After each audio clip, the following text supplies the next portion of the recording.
오늘 말씀은 주님은 우리의 아픔을 아십니다 라는 제목입니다. 미국 사람들 돈에 보면 모든 돈에 처음에는 동전에만 새겨졌지만 지금은 모든 지폐에 새겨진 문구가 있어요. PPT를 한번 띄워주실래요? 여기에 보면 In God We Trust 라는 그런 문구가 있습니다. 여기는 1달러짜리지만 20달러, 100달러에도 다 새겨져 있고 동전에도 새겨져 있어요. 무슨 말입니까? 우리는 하나님을 믿습니다 라는 뜻이에요. 이거 누가 요즘에 미국 사람들 중에 이거 헌법 소원을 냈더라고요. 우리 돈에 있는 거 이거 싫다. 우리가 왜 하나님 믿냐. 근데 예전에 선서할 때는 그게 헌법 소원을 내서 캔슬이 됐는데 돈에 있는 글자는 캔슬이 안 됐어요. 그냥 계속 기록이 되었어요. 기록한 이유가 있습니다. 원래 미국이 이제 저를 보셔야 돼요. 돈 처음 보는 거 아니잖아요. 미국이 영국에 있는 청교도 신앙을 가진 사람들이었어요. 미국에 처음 메이플라워를 타고 간 사람들이 왜 미국 대륙을 갔냐면 영국에서 옳은 개혁주의 신앙을 가지고 살아가는 데 있어서 박해를 받았어요. 그래서 우리가 제대로 된 신앙으로 살고 싶다. 이래서 그 사람들이 모여서 배를 타고 간 곳이 아메리카 대륙이었습니다. 첫 해 농사를 지어서 척박한 땅에서 옥수수를 심고 농사를 지어서 생긴 돈을 공동체가 모아가지고 한 100명 남짓 되는 사람들이 모아가지고 처음에 한 게 뭐였냐면 교회를 지었어요. 두 번째 이제 교회를 짓고 자기들은 움막 같은 데서 살았어요. 그리고 두 해째 인디언의 습격이나 이런 어려움 가운데에서도 또 농사를 지어가지고 남은 걸 가지고 그들이 뭘 했냐면 학교를 지었습니다. 그리고 마지막 3년째에 드디어 자기 집을 짓기 시작했어요. 그리고 숱한 어려움이 있었잖아요. 많은 고통과 아픔이 있었고 나중에는 영국이랑 독립전쟁까지 합니다. 영국이 이제 이쪽에 미국으로 와서 싸움을 했는데 그 전쟁에서 승리를 한 뒤에 사람들이 모여서 그전에는 영국의 돈을 썼었어요. 화폐가 같았어요. 근데 이제 우리가 영국으로부터 독립을 했으니까 우리만의 돈을 가지자. 그래서 동전을 찍어냈습니다. 근데 그 동전에 그들이 다 하나같이 우리가 이 배를 타고 아메리카 대륙에 와서 인디언과 또 여러 날씨와 이런 어려움 가운데에서 숱한 아픔과 고통이 있었지만 우리를 지켜주신 분은 하나님이다.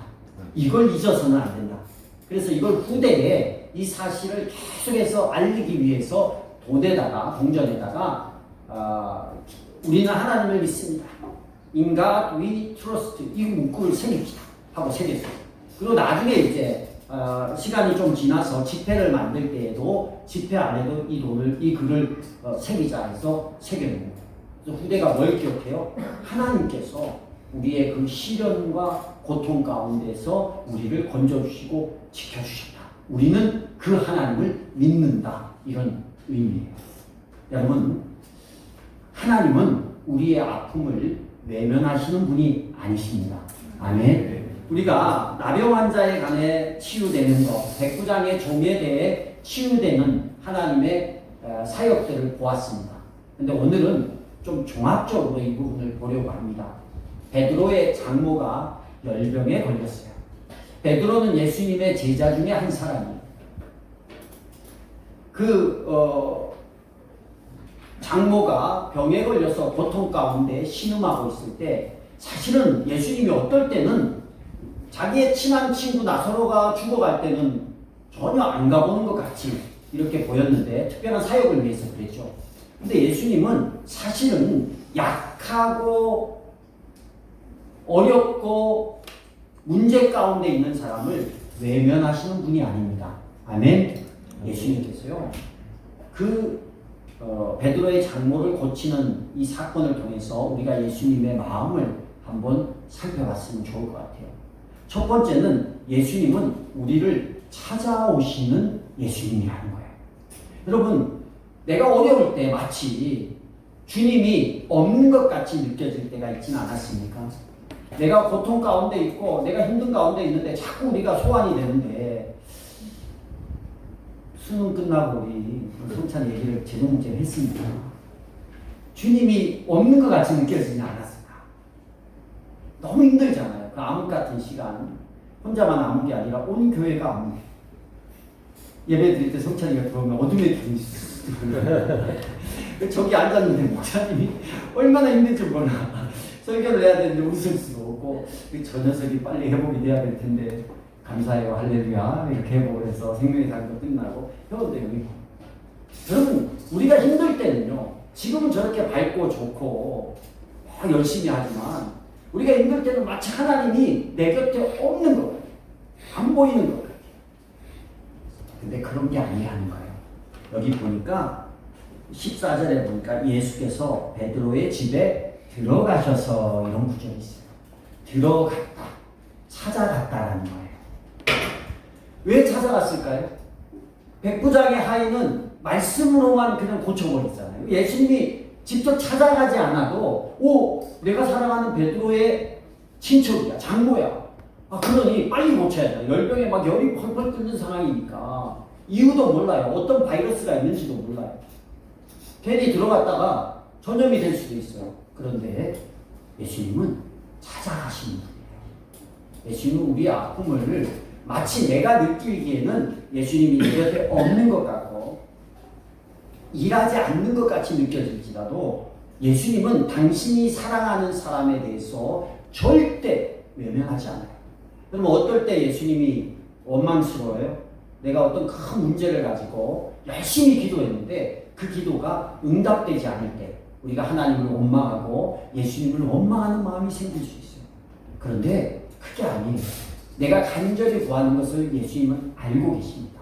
그리고 당신의 때를 기다릴 뿐이지 우리를 외면하거나 모른 채 하는 분이 아니라는 거예요. 여러분 우리가 주님께 대한 마음을 닫아서 그렇지 주님은 언제나 우리가 힘든 그 상황, 내가 아파하는 그 상황, 내가 해결돼야 될 문제를 해결하고자 하는 그 마음을 우리보다 더 크게 알고 계시고 그래서 그걸 해결하고자 우리를 항상 어떻게 하는 분이에요? 찾아오시는 분이에요. 베드로의 장모에게 찾아서 그 집에 들어가셨듯이 지금 내가 못 느낄 뿐이지 나를 찾아오셔서 나를 두드리시고 너가 내 음성에 반응하고 순종하기를 바라시는 분이에요. 우리가 힘든 일이 있으면 힘든 일에 매몰이 됩니다. 그래서 그것밖에 생각을 안 해요. 그래서 옆에서 예수님이 찾아오셔서 나에게 이렇게 하라고 얘기를 하는데도 불구하고 그게 안 들리는 거예요.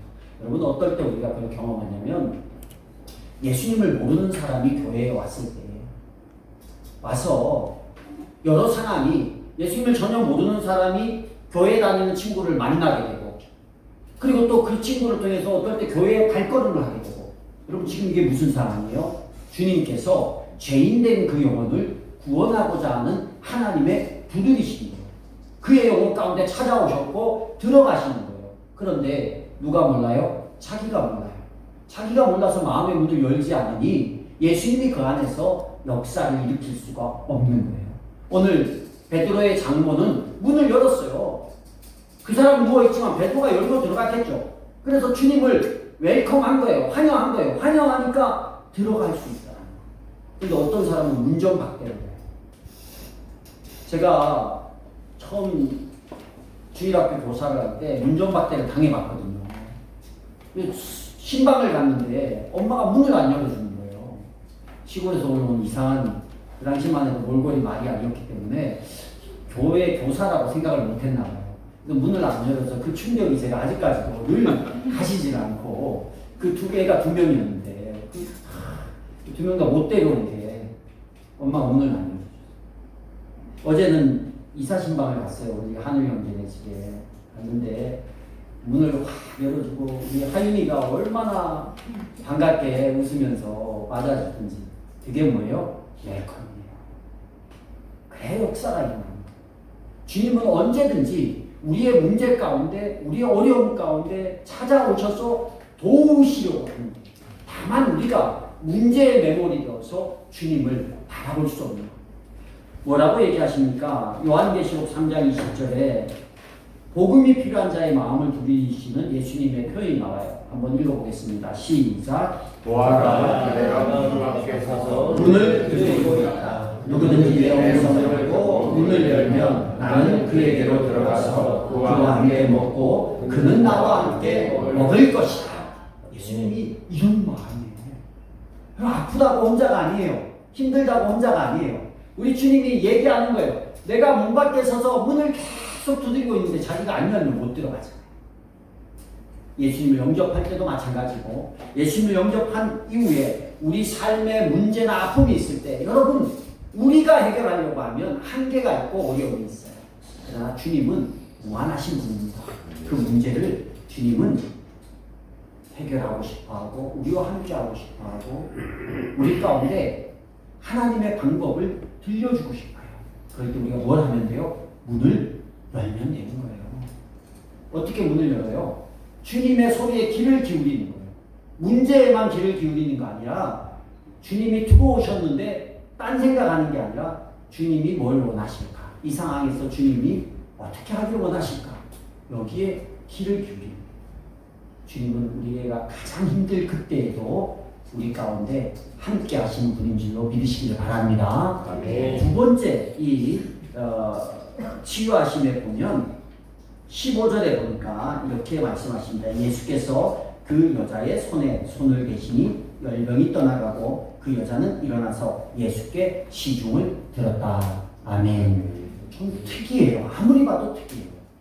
말로만 그 전에 바로 고치시던 분이 집에 들어오시고 이제는 실제적으로 이 여인의 몸에 손을 대는 일이 있습니다.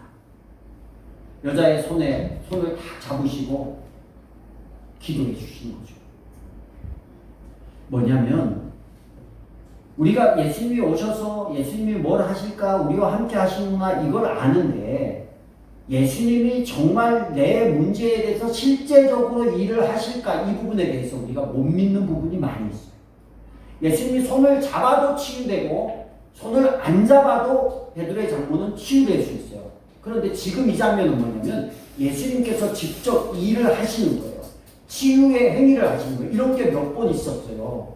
안 못 보는 사람에게 침을 뱉어도 진흙을 이겨서 그 더러운 걸 눈에다 붙여요. 아니 딴 사람은 그냥 고쳐주는데 왜 그 사람은 그 진흙을 물에도 아니고 침을 뱉어도 개가 눈에 붙이냐고. 예수님이 그렇게 일을 하실 때가 있거든요. 그 사인은요 특별하게 내가 너를 위해서 직접적으로 일을 하신다라는 예수님의 사인입니다. 우리가 그렇게 생각해요. 예수님은 하늘에 계신 분, 눈에 안 보이시는 분. 내 인생은 어차피 내가 해야 돼. 뭐든지. 여러분 그게 아니에요. 이런 거예요. 믿음이라는 것은요. 내가 하지 않으면 안 될 것 같이 100% 내가 일을 하는 거예요. 또 하나는 뭐냐면 하나님이 돕지 않으면 안 될 것 같이 100% 하나님 앞에 기도하는 거예요. 이 두 가지가 같이 가는 거예요. 내가 하나님만 쳐다보고 내가 안 움직이면 하나님이 너무 안타까워요. 야, 내가 다 준비해놨어. 저 문만 열면 보화가 있어. 열어. 근데 안 여는 거예요. 기도만 하고 있는 거예요. 얼마나 답답하시겠어요. 근데 하나님이 도움에 대해서는 하나님의 일하심에 대해서는 전혀 생각이 없이 내가 내 인생을 개척해야 된다라고 생각하는 사람이 의외로 많이 있습니다. 제가 많이 하는 비유 중에 하나인데 그 대성리에 가면 나룻배가 있잖아요. 나룻배에 보트 있어요. 제가 그걸 한번 해봤거든요. 노를 저어봤거든요. 보트로 노를 저을 때는 두 손으로 저거나 아니면 양쪽을 한 개가 있으면 번갈아 가면서 지어줘요. 한쪽만 저으면 어떻게 돼요? 앞으로 못 가요. 여러분 그걸 늘 생각하셔야 돼요. 우리가 믿음의 길을 갈 때 한쪽은 믿음에 놓고 한쪽은 내가 행위에 놓은 거예요.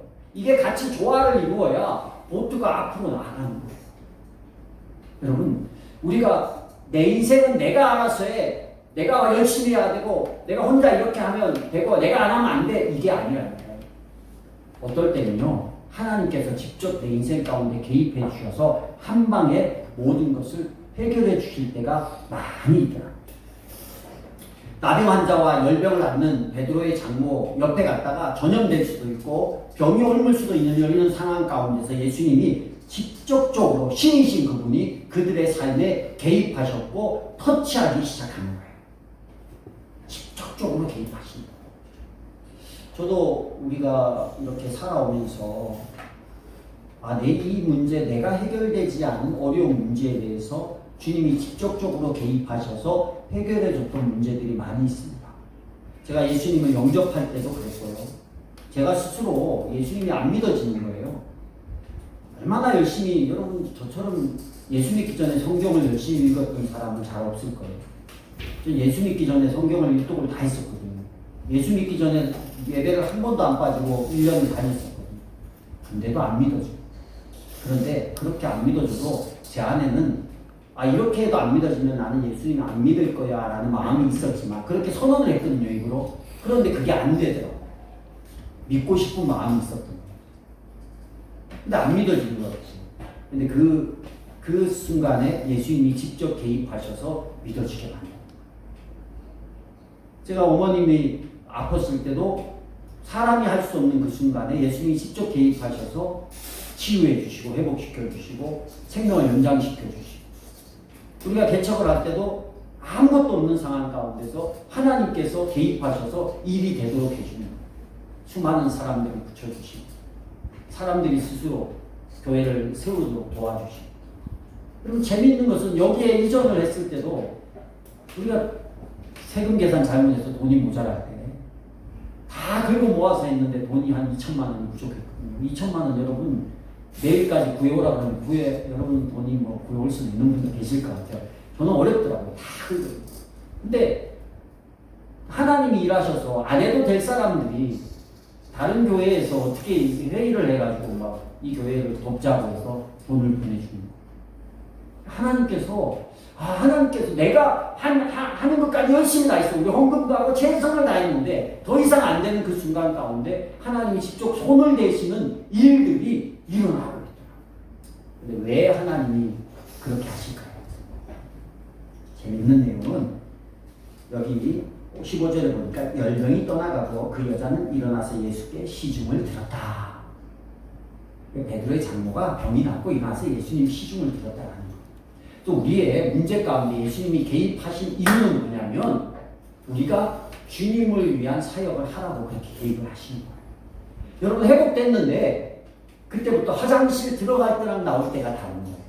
들어갈 때는 막 차분하고 해서 막 볼일 다 보고는 이제 시원하니까 더 이상 빠이빠이 아쉬움이 없다. 그럼 주님은 다 아세요, 내 마음을.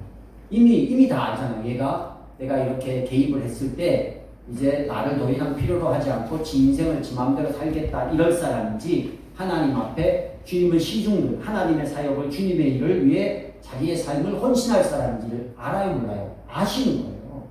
그게 우리 자세가 그런 거예요. 하나님 우리 인생 가운데 개입하는데 그 하나님을 내가 이용하기 위해서 도움을 구하는지, 아니면 정말 주님의 나라를 위해서 내가 헌신할 마음이 있어서 주님의 도움을 구하는지 주님은 아십니다. 그러면 여기서 우리가 알죠. 내 인생의 어려움 가운데서 내가 왜 주님의 개입함을 못 느끼는지. 제가 교회를 아니면 어떤 것을, 이런 사역을 내 개인의 어떤 이득을 위해서 이용하려고 한다고 하면 주님이 개입해요, 안 해요? 안 하시는 거예요. 오히려 어려움을 주겠죠. 그러니까 그런 거 없이 순수하게 하나님의 나라와 하나님의 교회를 위해서 일하려고 할 때는 하나님은요, 개입하세요. 또 왜 개입이 되는지 안 되는지 이걸 아셔요. 마지막으로 우리가 감당할 수 없는 부분은 책임져 주시는 예수님입니다. 뒷부분에 보면 이제 그 베드로의 장모가 치유됐다는 걸 알고 마을 사람들이 온갖 병자와 귀신 들린 사람을 다 데려옵니다. 다 치료해 줍니다. 치료해 주고 나서 뭐라고 얘기를 하냐면 17절에 보니까 그는 몸소 우리의 병약함을 떠맡으시고 우리의 질병을 짊어지셨다. 이사야 53장 4절의 말씀입니다. 예수님이 태어나기 전에 700년 전에 하나님께서 이사야를 통해서 예수 그리스도에 대해서 예언한 내용입니다. 근데 그 사람이 와서 어떤 일을 할 거냐면 우리의 약함을 떠맡고 우리의 질병을 짊어지실 것이다 라고 예언해요.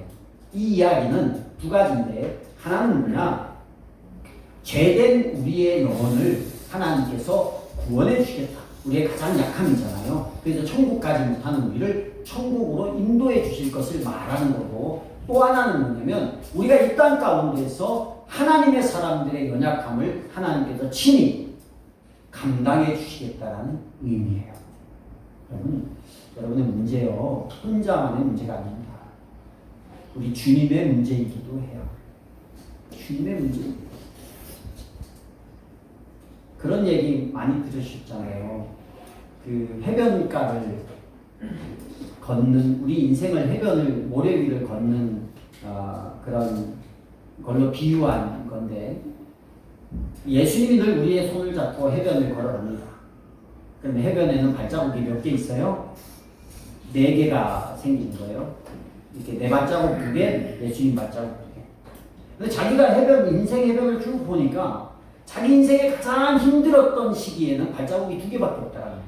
그래서 예수님한테 얘기했대요. 왜 내 인생에 가장 힘들 때 예수님은 내 옆에 없었냐고. 나 혼자 걸어가자. 예수님 뭐라고 해요? 야, 그거 너 혼자 건 게 아니라 내가 널 업고 간 거야. 그러니까 내가 걷는 게 아니라 내가 못 걸을 그 인생 가운데 주님이 나를 업고 가고 계신 거예요. 여러분이 힘들고 어려울 때 아마 우리 성찬이가 그 어려운 암흑의 시간은 주님이 성찬을 업고 가셨어요. 혼자 걸었다 그러면 그거 여기 없었을지도 몰라요. 근데 내가 주님 필요 없다 막 이러는 분들은 그래서 결국 주님을 떠납니다. 그런데 내 그 정말 못 견디고 힘들 때 주님은 우리를 잠시 쉬게 하시는 거예요. 내 인생 지금 힘듭니까? 그거 주님이 그나마 얻고 가서 내가 힘을 얻는 거예요.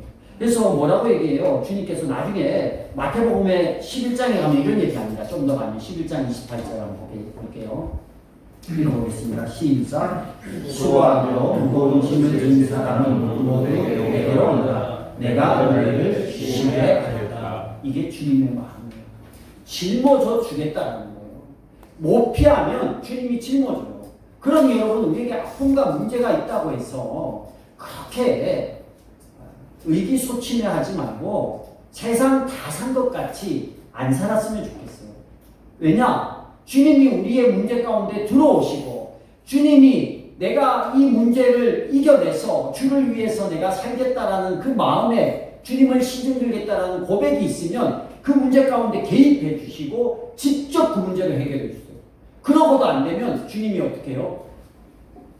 짊어지고 가는 거예요. 그럼 맡기면 돼요. 도저히 내가 이거 안 되겠다. 발부든 쳐도 안 되고 해결해도 잘 안 되면 주님, 야 이거 정말 못해요. 주님이 쳐주세요. 그러면 주님이 대신 주고 가는 거예요. 우리는 하나님을 우리가 너무 멀리 떨어진 분으로 생각합니다. 근데 그게 아니에요.